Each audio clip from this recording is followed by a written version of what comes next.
Let me tell you about the last thing Epictetus taught before he died. His students gathered, knowing their teacher was fading. They expected final wisdom, secret knowledge, the culmination of a lifetime studying philosophy. What they got was simpler and more powerful than anything they imagined. Epictetus looked at them and said, "Is it possible to be completely free from mistake?" They said no. "Then is it possible to never stumble?" No. "Then what's the next best thing?" And they realized, to be ready, to catch yourself quickly when you fall, to return to your principles immediately when you stray. This was his final gift, not perfection, not some unattainable ideal, but the practice of constant return, of getting back up, of remembering what matters every single time you forget. The Stoics meditated on death every single day, not because they were morbid, because they understood that death is the great clarifier. When you remember you're going to die, everything comes into focus. The petty grievances disappear. The meaningless pursuits lose their grip. What remains is what actually matters. Marcus Aurelius wrote, "You could leave life right now. Let that determine what you do and say and think." This isn't about living in fear. It's about living with clarity. When you know your time is limited, you stop wasting it on things that don't matter. Think about your day yesterday. How much of it did you spend on things that genuinely matter to you? How much time went to scrolling, to worrying, to thinking about what other people think of you? If yesterday was your last full day on earth, how would you feel about how you spent it? The Stoics had a practice called memento mori. Remember, you must die. They would keep skulls on their desks, wear rings engraved with death reminders, start each day contemplating their mortality. Why? Because it worked. Because when you face death mentally every day, you live more intensely, more deliberately, more fully. Seneca wrote a whole essay called On the Shortness of Life. His point was brutal. Life isn't short. We make it short by wasting it. We throw away years on trivialities, on other people's agendas, on pursuits we don't even care about. And then we complain we don't have enough time. But you have exactly as much time as everyone else. 24 hours a day, 7 days a week. The question isn't whether you have enough time, it's whether you're using the time you have. Here's an exercise the Stoics practiced. Every night before bed, review your day. What did you do well? Where did you fall short? If you had today to live over, what would you change? They weren't beating themselves up.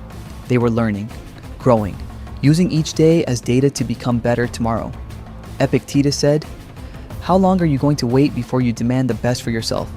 Not tomorrow, not when conditions are right, now, today, this moment, because this moment is all you actually have. The future is a concept. The past is a memory.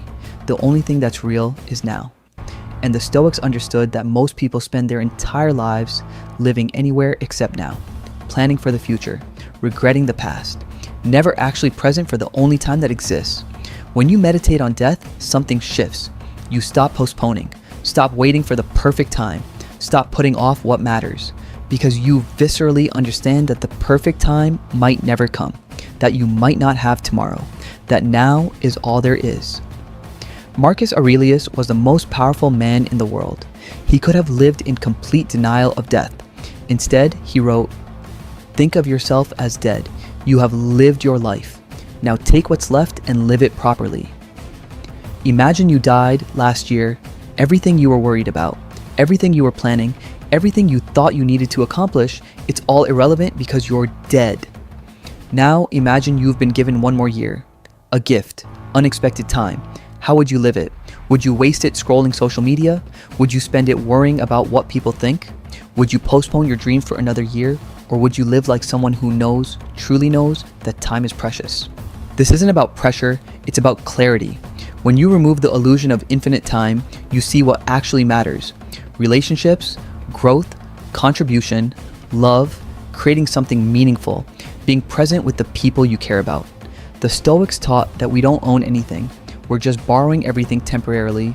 Your possessions, your health, your loved ones, even your own life, it's all on loan, and the loan can be called in at any moment. This sounds depressing until you realize it's actually liberating.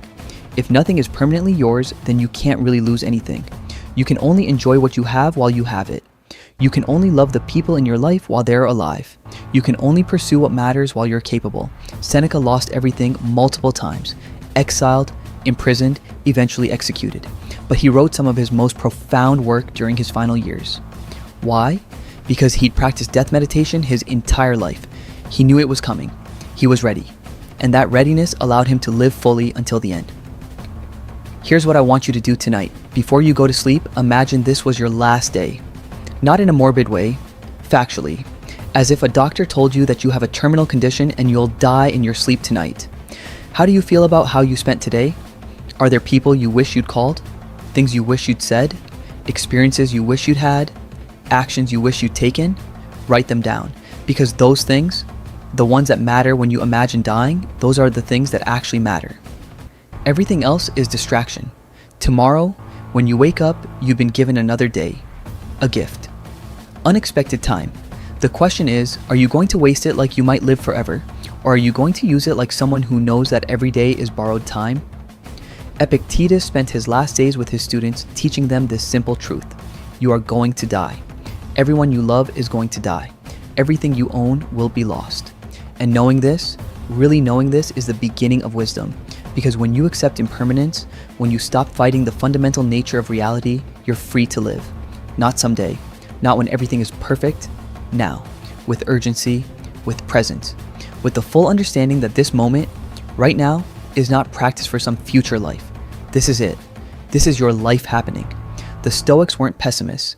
They were realists who chose to live joyfully despite knowing how it ends. They loved deeply while knowing loss was inevitable. They built things while knowing everything crumbles. They pursued excellence while knowing death makes everyone equal. And that's the paradox. Embracing death doesn't make you morbid.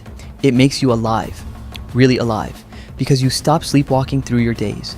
You stop postponing, you stop waiting, you start living like someone who knows that life is short, time is precious, and every single day is a gift that could be revoked at any moment. Your practice. Every morning, before you start your day, sit quietly and say to yourself, I could die today. Let it sink in. Feel it. Then ask, if this is my last day, what matters most? And then, this is crucial, actually do that thing. Don't just think about it. Do it. This is what Epictetus meant. Not perfection, but constant return to what matters. Every day, every moment, until your last breath.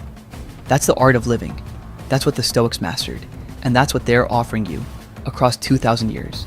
The wisdom to live fully by remembering you're going to die.